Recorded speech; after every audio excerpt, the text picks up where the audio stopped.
Assalamualaikum Tribuners, jumpa lagi kita dalam ngobrol santai ngopi sore Tribun Sumsel dan Sriwijaya Post. Kali ini kita kehadiran tokoh yang istimewa karena beliau adalah penjabat Bupati Banyuasin, Bapak Hani S. Rustam. Bapak Hani S. Rustam. Assalamualaikum, Pak. Waalaikumsalam warahmatullahi wabarakatuh. Terima kasih udah mampir ke kantor ke Geraha Tribun ya, di Kota Palembang ini. Terima kasih juga sudah diundang ini. Iya. Tribuners, kenapa saya bilang istimewa? Karena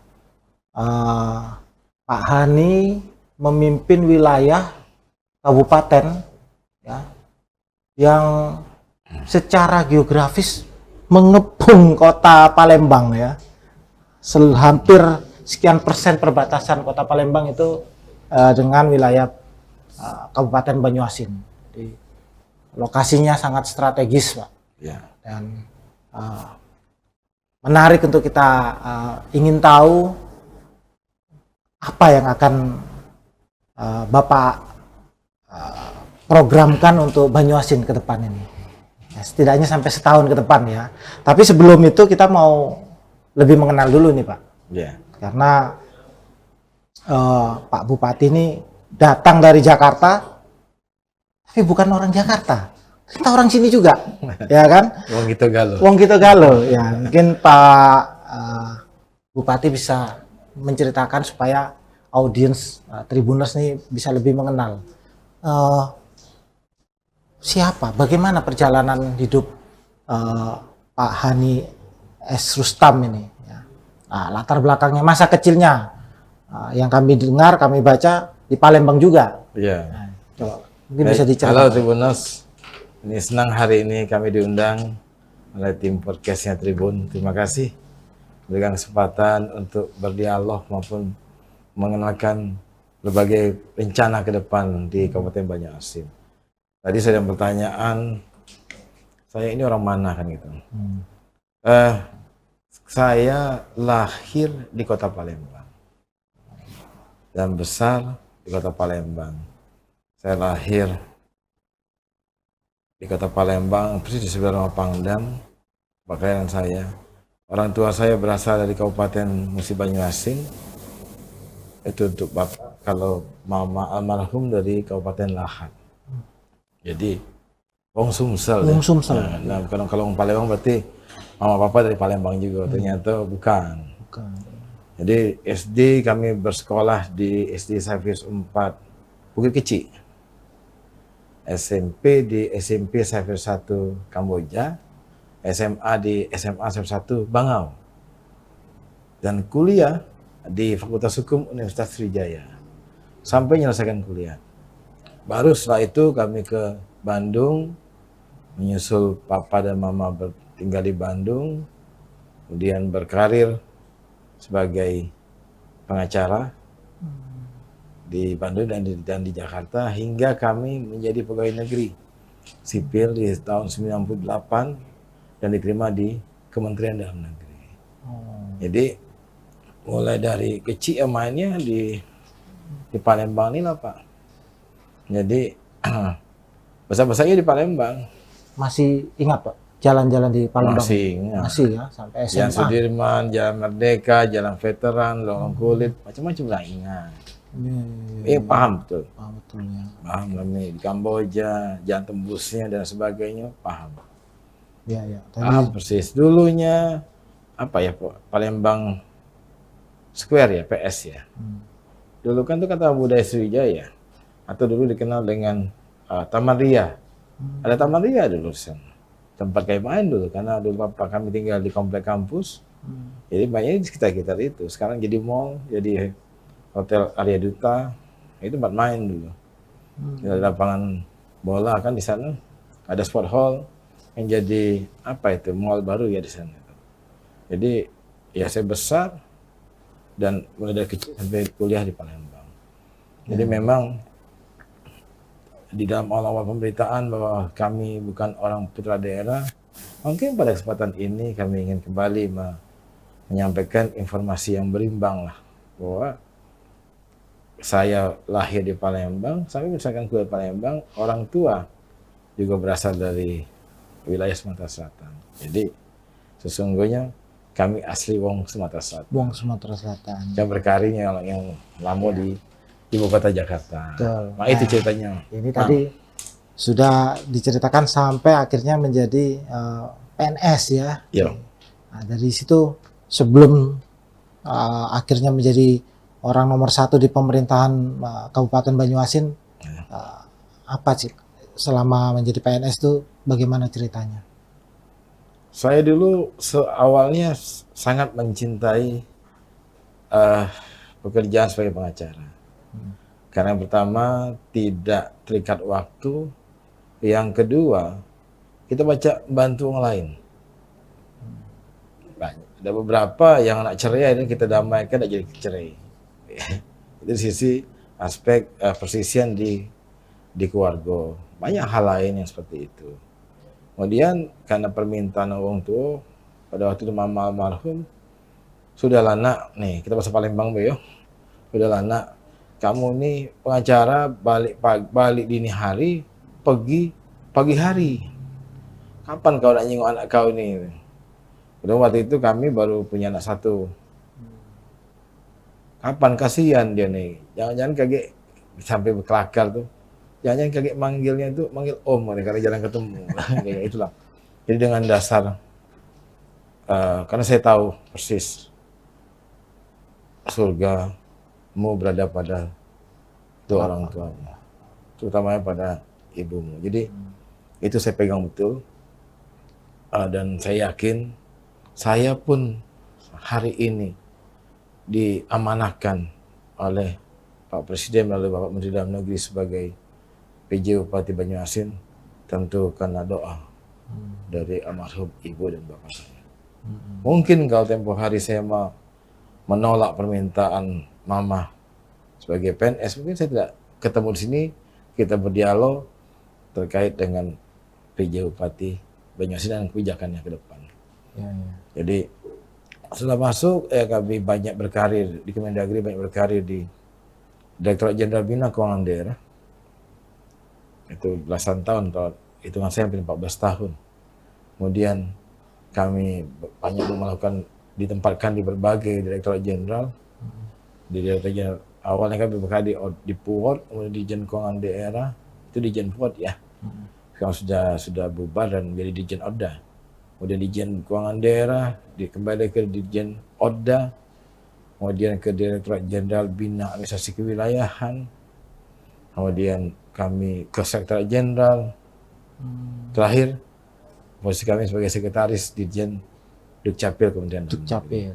Jadi kalau bicara mutasi, pengalaman kami di Kementerian Dalam Negeri sudah cukup lumayan lah. Ada berbagai bidang ya Pak di dalamnya. Dari aspek pelayanan publik, aspek keuangan, pendapatan. Pelayanan publik termasuk dulu kita melakukan pembinaan di Samsat, kan saya pernah menjadi Kasubdit Pajak dan Retribusi Daerah yang melakukan pembinaan pengelolaan pendapatan di seluruh Indonesia. Saya pernah Kasubdit Investasi dan Aset Daerah, melakukan pembinaan terkait itu di seluruh Indonesia, barang milik daerah dan investasi. Saya pernah juga menjadi Kasubdit Pelayanan Umum yang membina PTSP di seluruh Indonesia, yang hingga menjadi kepala, saya promosi eselon 2 menjadi Kepala Biro Perencanaan Kementerian Dalam Negeri. Setelah itu menjadi Kepala Biro Keuangan Aset Kementerian Dalam Negeri. Terakhir menjadi Sekretaris Direktorat Jenderal Dukcapil Kementerian Dalam Negeri. Ternyata dari perjalanan karir kami lebih banyak kepada pelayanan, Pak. Saya cermati aspek pelayanan itu hampir dominannya ke arah situ. Walaupun di keuangan daerah, kasus pajak retribusi selain pada aspek perencanaan pendapatan, pengelolaannya, juga terkait dengan pelayanan seperti pelayanan Samsat di seluruh Indonesia. Ini kira-kira gambaran umum karir kami. Termasuk terakhir ini sebagai sekretaris Dirjen Dukcapil juga heavy-nya kan pada pelayanan Admindu, administrasi kependudukan dan pencatatan sipil di seluruh Indonesia. Gitu, Mang. Ini gambarannya. Komplit ininya, penguasaannya terhadap pemerintahan ya. Ya, seringkali gini, Mang. Seringkali banyak banyak pegawai yang merasa tidak nyaman karena harus dimutasi. Ya. Bagi saya yang mengalami, mutasi itu bagian daripada tour of duty. Jadi perjalanan dari karir, dari penugasan. Ini justru menambah wawasan kita, menemukan hal baru, tantangan baru, dan kita berupaya tentu sebagai birokrat menyelesaikan permasalahan, memberikan pedoman, atau kalau disahkan dalam Undang-Undang 23 2014 tentang pemerintahan daerah, norma, standar, prosedur, dan kriteria itu kan menjadi kewajiban pusat untuk memberikannya. Nah ini mutasi itu menambah wawasan kita, pengalaman kita, sehingga semakin kaya pengalaman kita, semakin kaya pemahaman kita, dan tentu juga akan sangat bermanfaat bagi karir kita ke depan. Ya. Jadi jangan pernah takut dengan mutasi. Nah, ini menarik nih ngomong mutasi, sehingga sekarang ada di sini ya Pak Bupati. Kalau ini bukan mutasi Pak Nimang. Jadi ini apa ini? kalau ini penugasan. Penugasan ya. Penugasan. Ya, penugasan. Itu penugasan. Ya. Bukan mutasi. Pindah tempat tapi ya. Penugasan untuk kurun waktu tertentu paling lama setahun dan dapat diperpanjang atau melalui proses evaluasi 3 bulanan dari Menteri Dalam Negeri. Ya. Bisa diceritakan waktu ditunjuk oleh Menteri Dalam Negeri, apa yang menjadi concern paling utama dari atau pesan Pak Menteri itu apa kepada Pak Bupati? Saya tidak bisa menilai kesan beliau Pak terhadap saya ditunjuk, tapi saya meyakini karena memperhatikan proses dalam penentuan seorang PJ itu berdasarkan tak ada tahapan-tahapan juga. Bapak Menteri Dalam Negeri mintakan masukan ke DPRD, ke Gubernur, kemudian juga ada masukan dari pemerintah sendiri pusat, kemudian dilakukan pembahasan antar kementerian yang melibatkan banyak pihak yang kami ketahui seperti tentu Kemenpan RB, BKN dari aspek rekam jejak kepegawaian, dari aspek lainnya dari pihak BIN itu sendiri, kemudian mungkin dan saya yakin juga dari PPATK, dari KPK mungkin dilibatkan di sana. Artinya ada proses yang filtering atau penyaringan yang akan diusulkan. Ini adalah proses yang luar biasa. Sampai dibawalah ke Bapak Presiden untuk dibahas lebih lanjut dalam kalau nggak salah TPA istilahnya. Itu juga melibatkan berbagai instansi terkait. Tugas khusus apa Pak yang secara spesifik disampaikan oleh Pak Menteri untuk Pak Hani? Oke. Kalau tugas khusus yang disampaikan beliau pada saat kami dan diberikan arahan yaitu laksanakan tugas sebagai pejabat kepala daerah untuk menjamin keberlangsungan penyelenggaraan pemerintahan daerah, pembangunan dan pelayanan publik di daerah. Lakukan perbaikan yang perlu dilakukan perbaikan. Ini yang arahan spesifik dari beliau itu. Nah, dari situ akhirnya muncullah ya inisiatif program-program dari Pak Bupati ini. Apa yang paling urgent Pak? Atau mungkin bisa disampaikan rencananya? Saya pikir seluruh penjabat kepala daerah harus berpikir keras untuk memastikan penyelenggaraan pemerintahan daerah itu dapat berlangsung dengan sebagaimana mestinya. Pembangunan dan pelayanan publik pasti kita akan lakukan. Terlebih lagi di tahun 2024 sejak bahkan minggu depan ya tanggal 28 sudah mulai tahapan pemilu. Nah itu juga salah satu yang diarahkan beliau Pak Menteri Dalam Negeri untuk mendukung terselenggaranya pelayanan pemilu di daerah masing-masing secara kondusif nantinya, aman dan lancar. Nah ini secara umum pasti Pak, saya yakin tidak ada satupun penjabat kepala daerah yang tidak melakukan itu. Hanya mungkin bagaimana caranya. Sejak saya melakukan serah terima jabatan, yang saya pikirkan tuh adalah yang pertama, melakukan konsolidasi internal. Pasti. Karena saya tidak pernah berpikir, tidak pernah mengharapkan ditempatkan di Kabupaten Banyuasin, tapi karena ini merupakan amanah dan merupakan penugasan saya harus lakukan dengan semaksimal mungkin yang saya bisa lakukan. Karenanya di hari kedua saya bertugas, bahkan hari pertama saya sudah melakukan sidak, Pak. Karena Pak Presiden kan seringkali belusukan untuk mengetahui kondisi realita di lapangan. Hari pertama kami sudah melakukan sidak. Tanggal 19 saya sidak ke kelurahan untuk mengetahui bagaimana penyelenggaraan pelayanan publik di kelurahan setempat. Saya tidak usah ceritakan kelurahannya.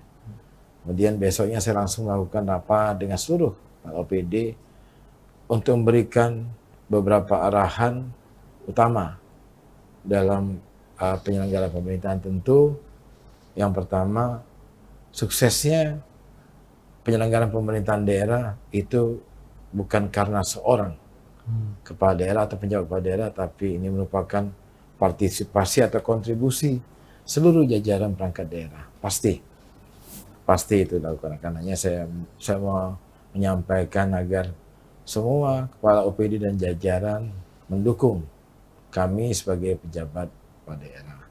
Itu sudah kami sampaikan. Bahkan pada saat serah terima jabatan dan tanda petik ya, artinya antara pejabat, antara bupati dan wakil bupati yang lalu, pada kami sudah sampaikan perlunya dan kami mohon dukungan dari seluruh jajaran OPD dan seluruh masyarakat untuk itu. Kemudian arahan kami pertama ini yaitu laksanakan tugas pokok dan fungsi sesuai dengan ketentuan perundang-undangan. Ya. Jadi harus itu jadi menjadi underline kami bahwa kita harus melaksanakan seluruh tugas pokok dan fungsi itu sesuai dengan ketentuan perundang-undangan. Ya. Kalau dari sisi pembangunan, Pak, melihat Banyuasin ini, ya, wilayah Kabupaten Banyuasin, apa yang ada dalam benak Pak Bupati ini? Luas wilayah Kabupaten Banyuasin ini adalah wilayah yang terluas, Pak. Wilayah Provinsi Sumatera Selatan. Dengan penduduk di atas 800.000, itu adalah penduduk yang kedua terbesar setelah Kota Palembang. Tadi di pengantar acara, Pak Mang menyampaikan bahwa mengepung wilayah Sumatera Selatan. Bukan Palembang, Kota Palembang. Kota Palembang, bukan mengepung semuanya, tapi kita berada di perbatasan dengan ibu kota provinsi. Ya. So, tentu saya harus memahami itu. Jadi apa langkah-langkah strategi yang saya lakukan di awal menjadi sebagai penjabat bupati? Mulai hari kedua sore itu saya sudah melakukan rapat konsolidasi internal dengan seluruh kepala OPD. Setelah rapat di ruang kerja bupati, kemudian sore kita lakukan mulai rapat konsolidasi internal dan dilanjutkan sampai keesokan dan beberapa hari kemudian beberapa minggu bahkan. Saya berkala, kan tidak mungkin juga kita rapat saja meninggalkan penyelenggaraan pelayanan. Jadi biasa kita lakukan di sore hari. Apa tujuannya di sana? Saya melakukan rapat konsolidasi ini dengan seluruh kepala OPD, masing-masing OPD itu memaparkan kondisi pelaksanaan. Berawal dari target kinerja, Pak. Apa saja target kinerja atau IKU, indikator kinerja utama, indikator kinerja program, dan indikator kinerja kunci atau IKK, IKP-IKK yang menjadi tanggung jawab masing-masing OPD. Bagaimana capaian dalam 5 tahun terakhir sampai dengan September, menjelang September pada waktu itu, menjelang akhir September 2023 ini. Ini kita cermati bersama, kita diskusikan, termasuk juga pelaksanaan anggaran atau program dan anggaran di tahun 2023 itu sendiri. Nah, tujuannya adalah kami ingin berkomunikasi intens dengan masing-masing kepala OPD beserta jajaran yang terkait Kabak, kalau masih ada selompatnya Kasubag atau fungsional muda dan madya di masing-masing OPD, itu untuk kita sharing experience. Mari kita melakukan evaluasi capaian yang dilakukan sama ini 5 tahun, bagaimana kondisinya yang lalu 4 tahun lah, bahkan saya minta sampai 7 tahun ke belakang karena kita ada 2 tahun yang tahun anomali, yaitu tahun COVID. Jadi kan susah untuk kita ukur ke tingkat keberhasilannya. Jadi kita diskusikan, kita sharing, kita lakukan bersama-sama, kita lakukan penajaman kegiatan dari aspek program kegiatan-kegiatan memang untuk mengungkit dengan cepat tercapainya target kinerja. di masing-masing OPD. Ini yang saya lakukan. Jadi ini tujuannya kembali lagi ke pertanyaan tadi untuk melihat apa yang mau dilihat. Saya mulai berbasiskan pada data, Pak. Data real dan capaian real yang disampaikan dilaporkan oleh para pimpinan OPD. Kemudian kita tentukan itu semua OPD. Saya lakukan. Kemudian kita bersama-sama dan saya mengarahkan berdasarkan masukan dari mereka. Saya tentukan 3 periode waktu. Jangka pendek, jangka menengah, dan jangka panjang.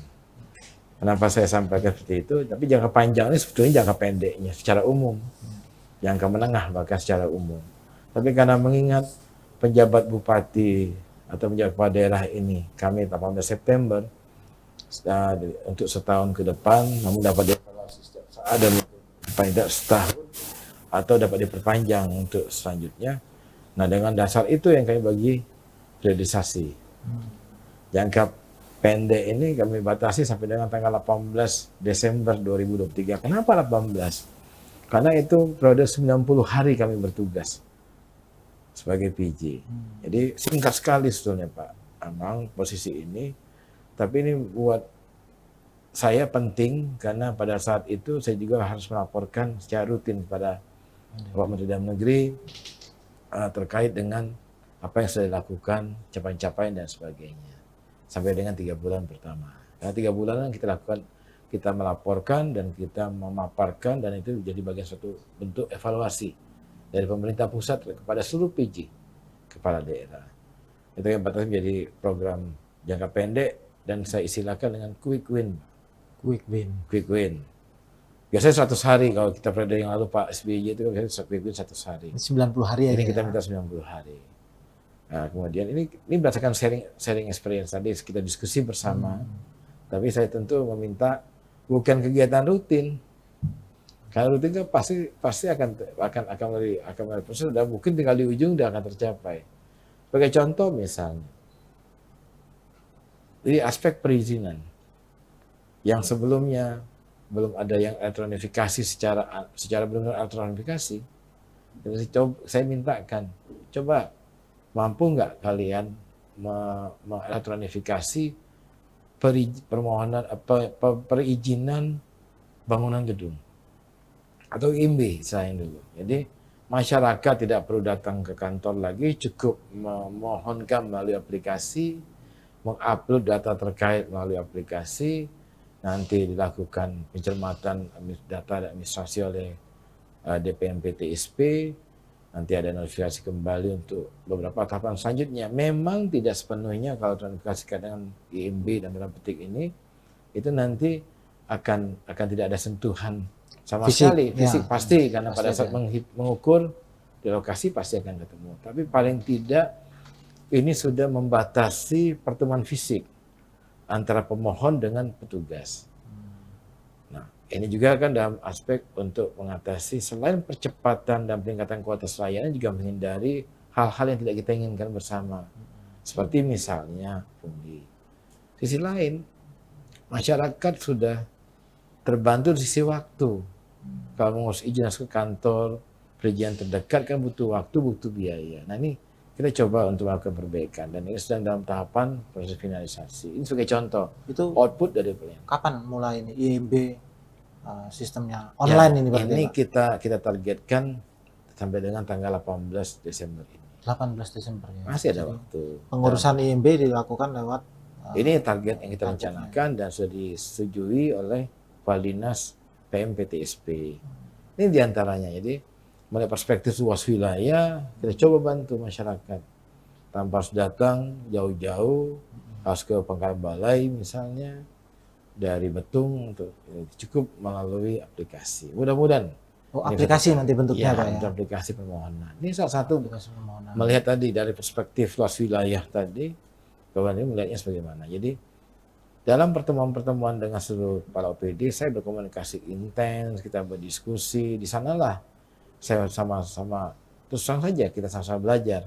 Saya belajar, melihat, dan langsung mapping di dinas masing-masing, sekaligus kita sharing dengan saya sharing dan juga memberikan arahan selaku pemimpin atau pejabat bupati kepada rekan-rekan kepala OPD. Di sana saya mencoba untuk melihat mana yang perlu dibenahi dan tidak dibenahi secara langsung, dan langsung berkomunikasi dengan pejabat yang melaksanakannya. Menurut hemat saya ini sangat efektif, sehingga pada kesempatan tersebut saya bisa mengarahkan untuk perbaikan administrasi, perbaikan manajerial, termasuk untuk exit strategi terkait dengan masalah-masalah atau hambatan-hambatan yang mereka alami. Ini langsung saya berikan arahan. Memang butuh waktu, seringkali kita mulai dari sore sampai malam, tapi semuanya enjoy. Kenapa? Kami mengajak, yuk kita satu visi adalah melakukan perbaikan, melakukan akselerasi pembangunan, dan untuk meningkatkan kualitas penyelenggaraan pemerintahan di Kabupaten Banyuasin. Ini menarik ini Pak Bupati, concern di percepatan pelayanan ya. Ada inovasi lain selain IMB itu Pak? Banyak Mas yang saya lihat. Entah misalnya terkait dengan konsen luas wilayah. Saya melihat sudah cukup bagus program-program yang dilakukan dan oleh pemerintahan yang lalu atau di Kabupaten Banyuasin dalam hal ini. Tapi lagi ada beberapa program, ada 7 program prioritas dalam RPJMD 2018-2023 yang tentu RPJMD dan LSM menjadi acuan kami sebagai pejabat bupati. Melihat luas wilayah, dan saya memperhatikan sudah ada mall pelayanan publik yang dilaksanakan di OP Mall. Ini bagian daripada kita, karena gini, prinsip pelayanan publik ini adalah kita, kalau dia terlalu banyak pelanggan yang hadir, tentu kita akan menambah loket dan petugas. Nah, kalau bicara wilayah, karena wilayah yang sangat luas, maka harus kita lakukan adalah membuka gerai-gerai atau tempat-tempat titik simpul layanan. Sudah ada UPT-UPT, tapi UPT-UPT ini kan belum tentu semua di 21 kecamatan ini beroperasi dengan sebagaimana mestinya. Ada yang belum ada kepala UPT-nya, ada yang macam-macam. Nah, bagaimana sikap kami dalam waktu segera untuk memudahkan, mempercepat pelayanan. Ini saya bocorin ya. Bocoran ini. Nah, ini bisa disampaikan nih ke Tribuners nih. Iya. Ada bocoran ya. Iya. Hanya kami berdiskusi dengan Kepala Dinas PMPTSP, juga Kepala Dinas Dukcapil. Ini Pak Ali, Kepala Dinas PTSP, dan Pak Dinas Dukcapil, Pak Saukani. Hanya kita bersepakat, saya juga menyetujui dan saya arahkan untuk membuka gerai layanan publik. Nah, di mana titiknya? Kalau kita anggaplah ada enclave dan tanda petik wilayah Kabupaten Banyuasin, di tengah dipotong ada Kota Palembang, setelah itu di Jakabaring nih, Mang, itu ada wilayah Kabupaten Kecamatan Rambutan diantaranya. Yang Jakabaring ini begitu banyak penduduk, bayangkan kalau mereka mau minta pelayanan, kecamatan ada. Ya mungkin ini kan kecamatan ini ada pelayanan terkait dengan Dukcapil, ada juga yang kaitan dengan kesehatan dan perizinan. Tapi kalau kita tempatkan di satu tempat mall, ini akan memudahkan. Datang ke satu tempat, masyarakat Kabupaten Banyuasin dapat menerima pelayanan hampir seluruh pelayanan publik yang menjadi kewenangan, bahkan juga ada pelayanan instansi vertikal atau lembaga lain yang terlibat di dalamnya. Itu memudahkan. Tapi ini kan menjauh di sana. Kalau kita bicara pasar, secara bisnis, pangsa pasar kita adalah wilayah Jakabaring. Padahal ada penduduk kita lagi, ini wilayah perbatasan yang dari wilayah yang mengepung tadi, di Kota Palembang ada sisi lain yang juga ada sekali penduduknya, yaitu di wilayah Talang Kelapa. Itu kan luar biasa banyaknya penduduk di sana. Nah, ini pun juga perlu kami pikir dan kami putuskan perlu kita intervensi kebijakan untuk mendekatkan pelayanan. Nah, kami akan launching, insya Allah, Allah mengizinkan, kita akan launching gerai pelayanan publik di sana. Itu bertempat di CGC, Citra Grand City. Ini kami anggap ini tengah dan di wilayahnya Kabupaten Banyuasin berbatasan dengan Kota Palembang. Sehingga masyarakat Kabupaten Banyuasin yang berada di wilayah sana tidak perlu jauh-jauh ke Pangkalan Balai misalnya, atau ke OPT yang mungkin yang belum optimal, sudah optimal tapi mungkin dipandang mereka mungkin belum optimal. Ya kita coba mengoptimalkan ini di CGC. Tujuannya adalah untuk memencarkan untuk memisahkan, memberikan mendekatkan jarak kepada masyarakat dan untuk memudahkan mereka. Sisi lain, kalau saya menilai ini apa yang kita lakukan ini sebagai pejabat, sebagai penyelenggara pelayanan publik, mestinya apa yang kita lakukan itu dapat membahagiakan masyarakat. Mungkin bisa disampaikan Pak ke warga sekitar Talang Kelapo itu, ya, mau mengurus apa saja yang bisa dilakukan di gerai pelayanan publik Pemkab Banyuasin di situ. Ya. Diajak warganya itu Pak. Jadi masyarakat atau Bapak Ibu warga Talang Kelapo sekitarnya, mulai tanggal 27 November ini akan dibuka gerai layanan publik secara perizinan. Di sana ada Dukcapil, dan nanti kita akan menggandeng yang lain secara bertahap. Itu tidak perlu jauh-jauh lagi ke balai atau ke Opimol yang harus jauh sekali jarak, cukup di CGC. Manfaatkan lain ini, dan bila mana lain itu belum optimal, laporkan kepada kami. Lain ini gratis Pak, tidak ada berbayar kecuali memang ada kewajiban retribusi sesuai dengan undang-undangan. Yuk, manfaatkanlah. Keren itu.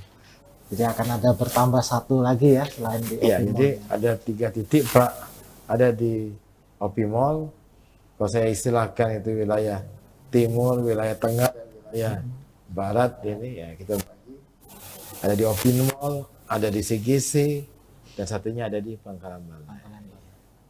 Ke depan nanti di tahun 2024 kita akan menyesuaikan mall pelayanan publik di kota Pangkalan Balai. Dan kita rencanakan untuk 2024 untuk jangka pendek agak sulit karena membutuhkan anggaran untuk membangun. Jadi agar layak sebagai tempat yang kalau mall ini kan sisanya ada ruangan yang luas, berkumpul berbagai instansi. Misalnya kita coba untuk realisasikan di tahun anggaran 2024. Kami targetkan juga di target jangka menengah itu. Jadi jangka pendek atau quick win sampai dengan tanggal 18 Desember 2023 ini. Jangka menengah itu sampai setelah tanggal 18 sampai dengan tanggal 30 Juni 2024. Juni sampai dengan Desember 2024 itu jangka panjang. Nah, untuk pelayanan publik Kabupaten Banyuasin, insya Allah ini kita targetkan dapat kita launching di akhir Juni 2024 kalau tidak ada halangan. Membangunkan proses tahapan pengadaan. Nah, mudah-mudahan semuanya lancar, sisi pelelangan dan sebagainya, mudah-mudahan tanggal 30 Juni nanti terdapat juga di launching mall pelayanan publik yang bertempat di Kota Pangkalan Balai, Kabupaten Banyuasin. Ya, ya. Ini efek pelayanan publik nih. Ya, ini pelayanan publik untuk wilayah yang perbatasan ya. Ya. Perbatasan dengan Kota Palembang Ya. terutama. Kalau secara umum Pak Bupati, beberapa waktu lalu sering juga muncul ya bukan konflik ya kalau kita sebut, mungkin kebingungan ya, warga perbatasan ini antara Banyuasin, Palembang. Apa tanggapan Pak Bupati soal itu? Atau apa strateginya Pemkab Banyuasin? Ya. Wilayah kabupaten menentukan pemerintah pusat berdasarkan kesepakatan tentu data lapangan, perhitungan data di lapangan, koordinat dan sebagainya, dan disepakati prosesnya ini. Ada kedua kepala daerah, baik wali kota Palembang maupun bupati Banyuasin. Setelah itu nanti ditetapkan di tingkat pusat dalam hal ini melalui Direktorat Jenderal Bina Administrasi Kewilayahan Kementerian Dalam Negeri. Jadi sudah ada putusan, ada SK, dan memang ini wilayah kita di perbatasan yang ternyata juga berimpitan dan langsung juga berdekatan sekali, bahkan tidak ada batas secara kasat mata dengan kota Palembang. Nah, kebingungan ya ini mungkin dari sisi pemahaman saja. Saya tidak perlu bingung karena toh sama-sama di wilayah Sumatera Selatan. Nah, yang memang kami di Kabupaten Banyuasin perlu juga memerhatikan dari aspek tadi pelayanan publik. Mungkin dirasa belum optimal, kami berupaya untuk optimalkan. Kami berupaya sekuat tenaga bersama jajaran untuk meningkatkan kualitas pelayanan. Sisi lain, tentu melalui camat, melurah, ada juga desa. Ini ya mengkomunikasikan kepada masyarakat mengenai pentingnya menertib yang paling awal adalah kan dokumen pendudukan, Tertib administrasi. tertib administrasi untuk di wilayah. Sifatnya kita himbau. Memang banyak hal yang di balik itu yang memang tidak perlu saya ungkap di sini. Tapi kita menghormati itu. Saya yakin perlahan-lahan masyarakat akan memahami bahwa keberadaan tempat tinggal mereka itu ternyata sudah di wilayah. Bisa ada yang di Palembang dan juga ada di kita. Posisinya di Banyuasin. Mereka akan pahami dan dengan seiring waktu pasti akan pahami. Dan juga diiringi dengan nanti kita akan berupaya semaksimal mungkin untuk meningkatkan kualitas pelayanan. Ya, dengan membuka gerai-gerai tadi. Betul, dengan gerai-gerai. Dan ada lagi sebagai quick win dan sudah mendapatkan penghargaan dari Kementerian Dalam Negeri yang Bapak Menteri Dalam Negeri. Ini adalah pelayanan kolaboratif atau saya istilahkan dengan kolaboratif services Pemkab Banyuasin. Kemarin kita selenggarakan di bulan Oktober tanggal 24 sampai tanggal 26 Oktober. Apa itu pelayanan kolaboratif? Itu pelayanan yang merupakan sesungguhnya sejatinya itu adalah pelayanan jemput bola. Mendatangi titik tertentu untuk mereka memberikan pelayanan. Selama ini saya sudah lakukan, tapi umumnya diselenggarakan itu hanya untuk satu aspek saja. Contoh misalnya pelayanan jemput bolanya Dukcapil. Ya, karena saya sebagai sekretaris Dirjen Dukcapil, kami di Kemendagri kan mengarahkan untuk melakukan pelayanan jemput bola. Itu dilakukan. Kemudian saya yakin juga pelayanan perizinan pun demikian. Tapi intensitas, khususnya di luar Dukcapil ya, pelayanan yang lain di luar itu intensitasnya kan tidak begitu yang saya cermati dan saya evaluasi berdasarkan diskusi yang akan disampaikan dalam rapat konsolidasi itu atau pertemuan konsolidasi atau pertemuan internal tadi itu ternyata tidak begitu masif. Oleh karenanya saya putuskan bersama teman-teman kadis yang menyelenggarakan yang terkait dengan penyelenggaraan pelayanan publik itu, yuk kita lakukan pelayanan yang secara bersama-sama. Sama-sama. Jadi Dukcapil terkait dengan admin Dukcapil, ada DPM PTSP terkait dengan perizinan, kebetulan kita memiliki mobil keliling, lampu pijar istilahnya, kemudian layanan kesehatan, layanan KB, bahkan perpustakaan keliling kita libat sertakan itu mendatangi tempat yang lalu tanggal 24 sampai tanggal 26 itu berada di Kecamatan Telang Kelapa, di halaman kecamatan. Itu integrasi kita lakukan. Jadi masyarakat misalnya datang untuk mengurus KTP-nya karena wilayah perbatasan, pasti takes time, tidak bisa 5 menit selesai. Karena ini akan merubah elemen data.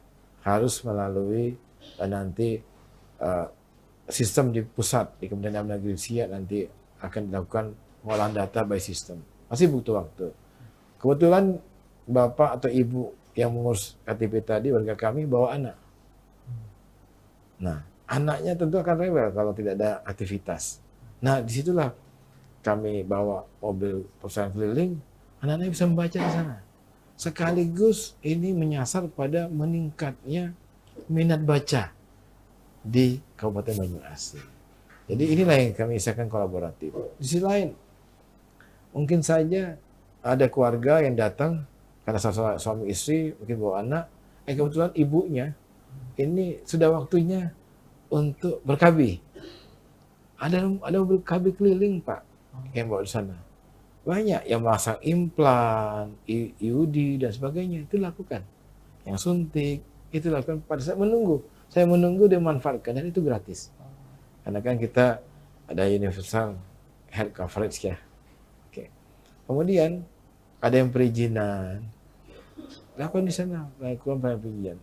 Ada puskes yang keliling pelayanan. Nah, pada waktu yang sama, kami juga menginstruksikan dan dalam pelaksanaan kegiatan itu, karena ada penugasan dari Pak Pusat, Pak Menteri Dalam Negeri, Pak Presiden, bahwa juga melakukan program-program yang menjadi prioritas pusat, diantaranya adalah menangani yang menurunkan stunting. Pada saat kegiatan seperti kolaboratif service ini, kita juga sekaligus memberikan makanan tambahan. makanan tambahan kepada balita-balita yang prevalensi stunting dan juga kepada ibu-ibu hamil dalam rangka pencegahan stunting, karena kan ada waktunya sejak hamil. Nah, kemudian juga kita memberikan beras dalam rangka meringankan beban masyarakat, dalam rangka menanggulangi kemiskinan. Ini juga merupakan tugas PJ untuk menurunkan angka kemiskinan. Jadi mau kita bagikan beras, kita juga menyalurkan zakat dari Basnas. Jadi pada waktu di Tolang Kelapa, berdasarkan hasil komunikasi Kadis Koperindak, koordinasi dengan pengusaha-pengusaha yang di lokal, mereka juga tergerak. Mereka ada yang menyumbang, kita berikan kepada masyarakat. Ada yang telur, ada yang gula, beras dari Bulog. Kalau beras itu memberikan itu. Jadi pada waktu ketika itu kita lakukan bersama. Satu waktu tertentu kita dapat melayani berbagai hal untuk masyarakat di Kabupaten Banyuasin. Nah, ini kegiatan ini akan kita lakukan secara rutin di berbagai kecamatan. Nanti kita lihat kondisi, kita akan tentukan skala prioritas dan kita akan datangi. Sebagian daripada kerja nyata, karya nyata di Kabupaten pemerintah daerah dalam hal ini, teman-teman tim kami, para dinas dan jajaran itu dalam memberikan pelayanan publik yang membahagiakan masyarakat di Kabupaten Banyuasin. Kita terus berusaha. Kita sadar kita pasti manusia punya kelemahan, kekurangan. Tapi kita terus berbenah, terus berupaya untuk memberikan yang terbaik bagi masyarakat. Soal stunting ini kan memang gerakan dari pusat nasional ya Pak ya. Bisa disampaikan ke warganya, apa harapan Bapak? Mestinya mereka lebih menyambut atau partisipasi ya dalam kegiatan untuk pencegahan stunting. Ya, pemerintah Kabupaten Banyuasin telah memiliki berbagai program sebetulnya dalam rangka melaksanakan dan menjalankan program prioritas pemerintah.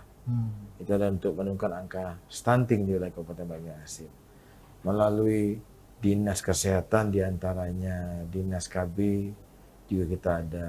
Itu aja banyak program Pak. Program bagaimana ibu-ibu hamil itu kita inisiasi untuk layanan kesehatan, karena mencegah stunting itu sejak fase kehamilan.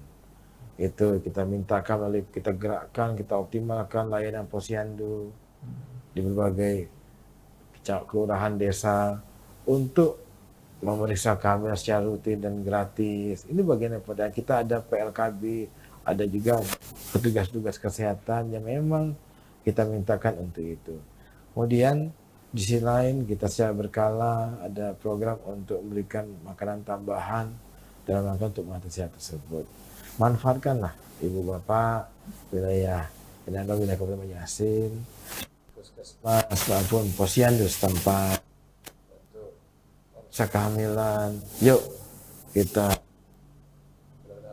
melakukan pemeriksaan kesehatan untuk mendeteksi secara dini dan sehingga anak kita nanti dapat lahir dalam kondisi yang normal, tidak stunting. Ya. Terhadap yang stunting Pak, kami ada program. Jadi di kami ini jadi program juga, yaitu saya meminta dan disepakati oleh seluruh kepala dinas dan jajaran, yaitu menjadi bapak dan atau bunda asuh untuk anak stunting. Jadi kepala OPD, apakah itu Bapeda, apakah Bapenda, semua kepala OPD itu kita minta untuk menjadi bapak atau bunda asuh untuk minimal 2 anak stunting. Apa yang diberikan untuk 2 anak itu? Ini kan ada program yang dari pemerintah KB pemberdayaan perempuan panjang itu. P2 KB apa ini kalau dipanjangkan panjang sekali. Memang nanti untuk setiap orang tua asuh itu kan ada kebutuhan mereka yang nanti kita berikan setiap bulan. Itu kan untuk 6 bulan itu sejumlah kalau tidak salah 450.000 per bulan. Untuk kebutuhan makanan tambahan itu ini untuk anak-anak yang stunting.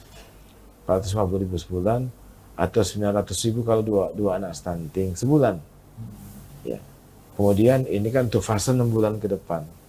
Untuk jadi ada kita bersama-sama berkontribusi dalam rangka untuk memberikan berbagai macam makanan tambahan dalam rangka untuk mengurangi atau bahkan mengobati stunting itu sendiri.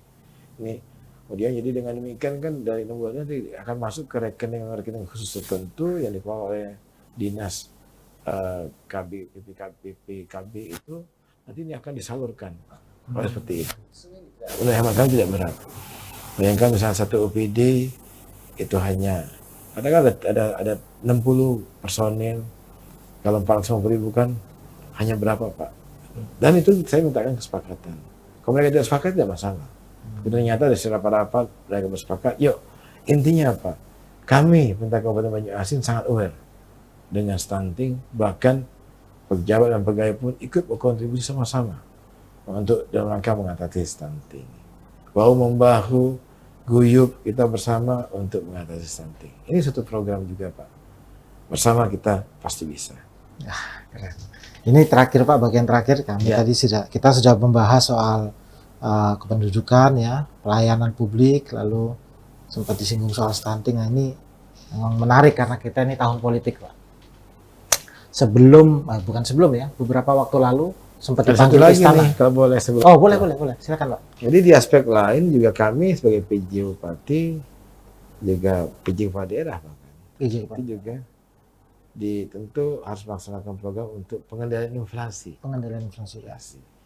Nah ini yang bukan hal yang mudah, karena begitu banyak aspek yang terkait dengan inflasi.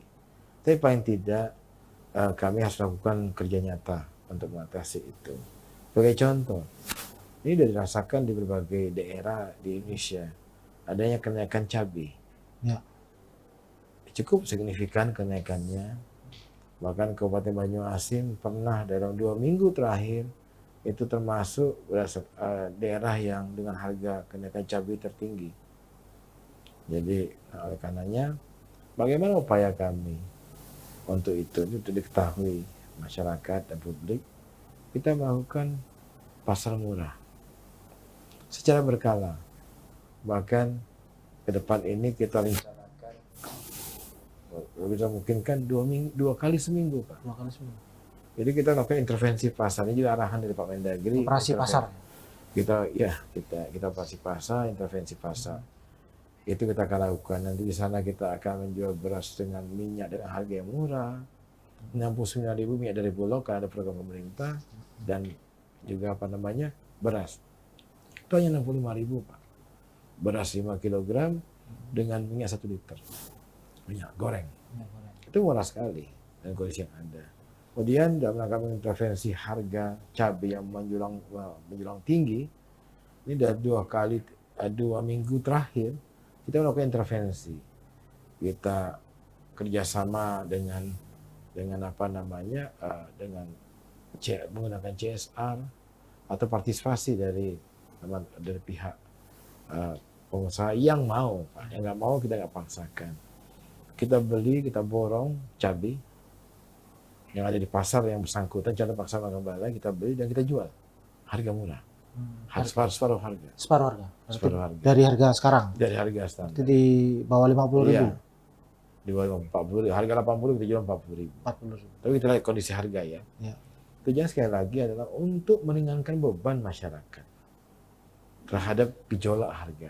Sekaligus kita berupaya untuk menekan harga, dan pada giliran nanti juga akan menekan inflasi di Kabupaten Banjarmasin. Masih dijalankan itu Pak? Masih Pak. Dan di sisi lain masih Pak. Masih. Rencana kita besok kita akan lakukan kegiatan yang sama di Kecamatan Betung. Ini intens Pak, karena tanpa melakukan itu kita akan sulit untuk mengendalikan dan masyarakat menjadi terbebani. Nah inilah tugas kami pemerintah untuk mengatasi hal tersebut. Kita akan berusaha. Usaha lainnya, kebetulan memang program-program di Kabupaten Banjarmasin sudah sangat baik. Salah satunya program yang sudah dilakukan oleh pendahulu kami atau oleh Bupati dan Wakil Bupati yang lalu, itu program Gertas, Pak. Gerakan Tanam Sayur. Sudah ada programnya itu. Nah, kami melihat ada program yang bagus, ya tentu kami lanjutkan. Tidak malah kami stop Ya, karena bermakna jadi intinya semua program kegiatan yang benar-benar baik dan benar-benar dirasakan manfaatnya oleh masyarakat itu pasti akan saya lanjutkan. Karena itu hal yang sangat baik. Salah satunya adalah Gertas. Namun melihat kondisi eskalasi kenaikan harga cabai yang luar biasa cepat, akhirnya kami terbitkan instruksi langsung kepada instruksi Bupati, PJ Bupati kepada jajaran kami, ke seluruh kepala OPD, camat dan jajaran hingga kelurahan, kepala sekolah, kepala puskesmas itu untuk menanam cabai di pekarangan. Termasuk kalau tidak ada pekarangan di polybag, di hidroponik, silakan. Intinya adalah yuk kita tidak perlu beli cabai lagi, kita tanam dan nanti kita panen sendiri. Pastikan kalau tidak ada yang belanja di pasar dengan hukum ekonomi supply and demand, Pak. Mau nggak mau dia akan turun. Itu sasarannya. Kemudian tidak hanya instruksi, kebetulan di pemerintah pusat, Kementerian Pertanian juga ada bibit cabai. Kita koordinasi, kita minta kami cabai. Dan juga ada stok, teman-teman juga ada yang belanja bibit. Kita bagikan secara simbolik, Pak. Ya tidak hanya ini, kita juga siapkan bibit untuk secara simbolik. Tadi kami baru selesai membagikan bibit untuk salah satu pesantren di wilayah Banyuasin. Sebelum ke sini. Sekaligus kami bagikan KTP untuk pemilih pemula, karena itu jadi kewajiban pemerintah. Ya. Bahwa yang anak-anak usia 16 dan 17 kan punya hak untuk milih. Nanti kami bagikan KTP-nya. Minggu lalu kita lakukan pelayanan. Kemudian hari ini kita bagikan KTP, sekaligus kami bagikan bibit cabai.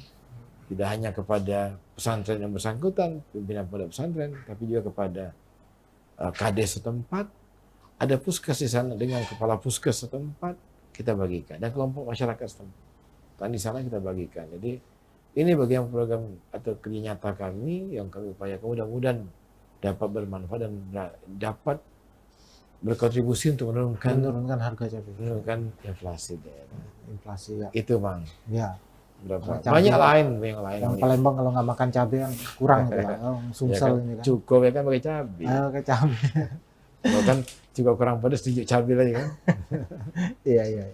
Oke Pak, ini terakhir ya tadi tentang sempat dipanggil oleh Presiden dan Mendagri ya, Iya. arahan untuk netralitas PNS. Oh iya. Apa yang dipesankan saat bertemu Presiden itu, lalu apa yang ingin Bapak sampaikan ke para seluruh jajaran Pemkab Banyuasin? Baik. Pada saat kami menghadiri rakor di Menteri Dalam Negeri, kemudian memang kami seluruh PJ kepala daerah dibawa untuk langsung dengan arahan Pak Presiden di Istana Negara, di mana beliau di situ, salah satu arahan beliau adalah menegaskan adalah kita itu harus netral. Netralitas ASN itu menjadi hal yang utama dalam penyelenggaraan pemilu 2024. Kemudian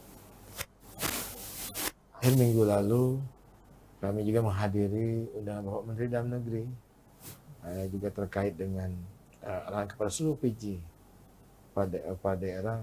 Di antaranya beliau juga menekankan kembali mengenai netralitas ASN dalam seluruh tahapan pemilu maupun nanti sampai kepada pemilu kada 2024. Jadi intinya bahwa sesuai dengan peraturan perundang-undangan dan juga arahan Presiden dan Bapak Presiden Bapak Menteri Dalam Negeri, kita wajib netral dalam seluruh tahapan pemilu dan hingga pada pemilu kada. Kami telah memberikan instruksi secara langsung. Kebetulan kemarin sore saya meminta kehadiran dan rapat bersama seluruh kepala OPD dan seluruh camat di wilayah Kabupaten Banyuasin, di mana kami kembali menegaskan bahwa yang pertama adalah melarang seluruh pegawai Pemkab Banyuasin itu untuk berpolitik praktis.